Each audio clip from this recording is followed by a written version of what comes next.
Welcome to the 700 Club. Radical pro-Palestinian rallies on U.S. college campuses have Jewish students in fear for their safety. As Jews celebrated Passover yesterday, anti-Israel protests reached a fever pitch. Police arrested dozens of protesters at Yale, while Columbia University canceled in-person classes. CBN News Washington correspondent Abigail Robertson brings us more.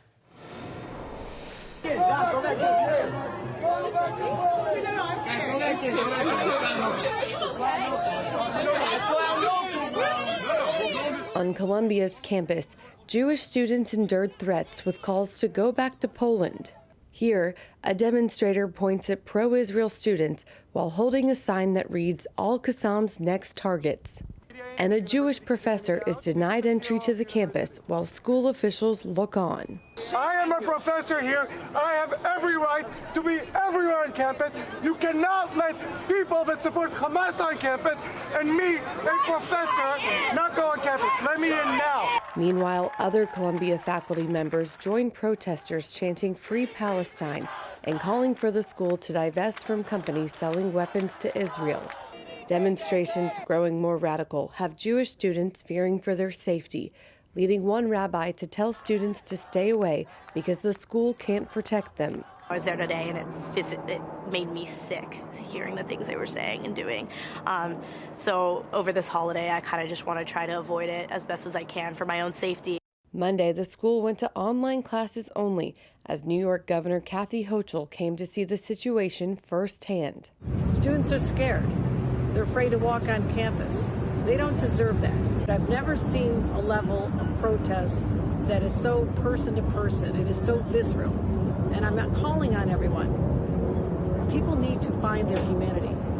Have the conversations. Talk to each other. Protests, however, spread to other schools in the Northeast. Monday night at NYU, police clashed with protesters while making arrests as they tore down a tent encampment. At Yale, police arrested 45 students for trespassing as their peers celebrated them as heroes. Pro-Palestinian students at MIT have declared part of their campus a liberated zone.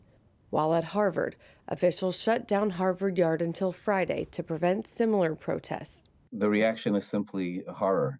Rabbi Moshe Hauer told CBN News it needs to be stopped. It's been happening in one place after the other at different degrees, and if it's not addressed properly and efficiently, it will continue to grow. If they're doing things which break the law, they should have consequences as defined by the law. But they must have consequences. The answer can't be, "We spoke to them." Monday, President Biden condemned the anti-Semitic protests while also condemning those he says don't understand what's going on with the Palestinians. Abigail Robertson, CBN News. You look at the turmoil in America today where Jews are literally fearing for their physical safety, and you go, how in the world did we get here?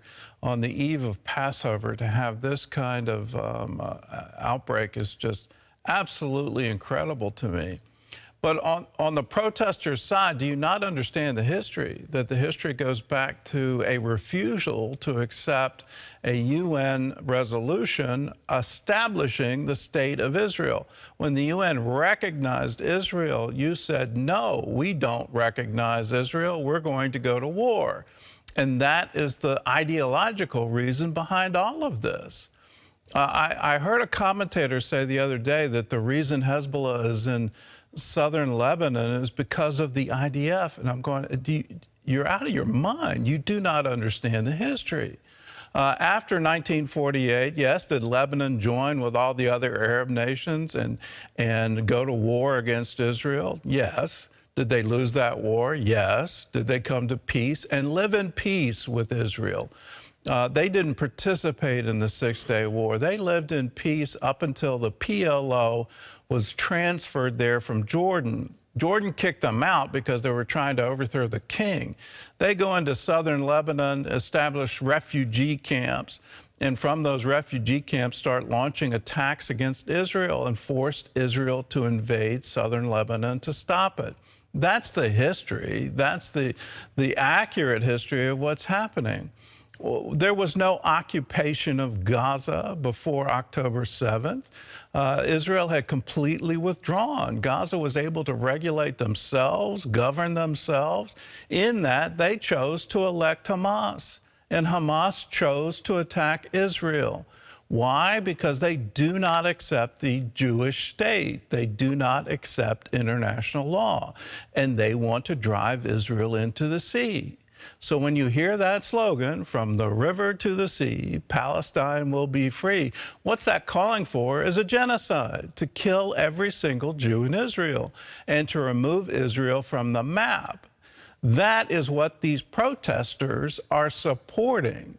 In my view, it's incredible, and how anyone could ever say that they're justified in it, that Israel is some kind of apartheid state, Israel is committing some kind of genocide. It couldn't be further from the truth. If you want to look at apartheid, try to be Jewish in Jordan. Try to be Jewish in Syria. Try to be Jewish in Iraq, Iran, Saudi Arabia, Gaza, Ramallah. You can't. If you're Jewish there, they kill you. That's the true genocide. That's the true apartheid state. Well, in other news, an independent review of the UN's Palestinian Relief Agency has found that UNRWA helped radicalize Gazan school children against Israel. And here's the worst news. They used our tax dollars to do it. John Jessup has more on that story from our CBN News Bureau in Washington. John? Thanks, Gordon. A panel appointed by United Nations Secretary General Antonio Guterres to review UNRWA's neutrality released its report Monday. We're also learning more about Israel's strike against Iran last week. Military experts say the Israeli missile evaded Iran's primary air defense system, sending a powerful message to Tehran. CBN's George Thomas has the latest updates on Israel. In an apparent blow to Iran's air defense capabilities, new satellite photos suggest Israel hit a radar system in Isfahan without being detected. Iran has deployed multiple Russian-made S-300 air defense systems around air bases and large nuclear facilities. Israel's counterstrike last Friday apparently hit one of these defense batteries near Natanz, close to a major nuclear enrichment facility. Meanwhile, a new report says the UN Palestinian Refugee Agency, UNRWA, was pivotal in radicalizing generations of Gazans to hate Israel. An investigation led by the United Nations uncovered social media posts and textbooks that glorified jihad and martyrdom and urged Gazans to commit acts of violence against Israelis. Some of the content, marginal, but even if marginal rewrite is problematic. Glorification of jihad, incitation to violence, maps of the current world, not historical maps, not showing the existence of Israel. So many other problematic issues. We've lots of examples. The UN has put forward 50 recommendations to improve UNRWA's neutrality policies and overcome a culture of political bias. We have long made clear that there needs to be reforms at UNRWA, and we would welcome the UN making the reforms that former Foreign Minister Colonna made in her report. However, the report also said that Israel did not provide sufficient proof to back its claim that a large number of UNRWA workers were affiliated with Islamic militant groups. In a separate matter, the U.S., for the first time ever, is considering penalizing a unit inside the Israeli military. The State Department is expected this week to impose sanctions on Israel's Netzah Yehuda, or Judea Forever, a unit of ultra-Orthodox soldiers serving in the IDF and accused of alleged human rights abuses against Palestinians in the West Bank. Israeli leaders have condemned the decision as unfair, especially at a time when Israel is at war. Israeli Defense Minister met with members of the Netzah Yehuda battalion Monday. If a soldier makes a mistake, we will hold him accountable. This is the responsibility of the military establishment. No one in the world will teach us what are morality and what are norms. It's been 200 days since the October 7th Hamas attacks. This week, as Jews around the world celebrate Passover, Dozens in Tel Aviv joined families of hostages who still have loved ones inside Gaza.